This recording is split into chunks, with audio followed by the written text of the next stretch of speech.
అందరికీ నమస్తే. నేను మీ శ్రవణ్య. మనము మన ఫ్లవర్స్కి వాటికి మన ఫ్లవర్స్ని లీఫ్ని మేక్ చేస్తాం కదా, వైర్ని యూస్ చేస్తాం కదా, అది ఎలాగ యూస్ చేయాలి అనేది ఎక్స్ప్లెయిన్ చేస్తానండి. ఎవరికైనా యూజ్ అవుతుందని. మనం చైన్ ఇక్కడ చైన్ బిగిన్ చేసిన తర్వాత ఇక్కడే మ్యాక్సిమం చాలామంది వైర్ని యూస్ చేస్తారు.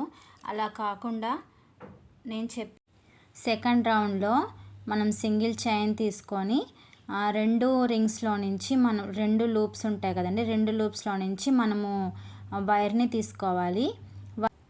తర్వాత మనము లీఫ్ మొత్తాన్ని వైర్ని హోల్డ్ చేసుకుంటూ మనము వైర్ని బెండ్ చేసుకుంటూ మనం మేక్ చేసుకోవాలండి.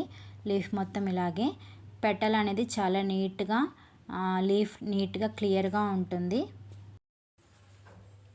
చాలా నీట్గా క్లియర్గా ఇలా ఉంటుందండి.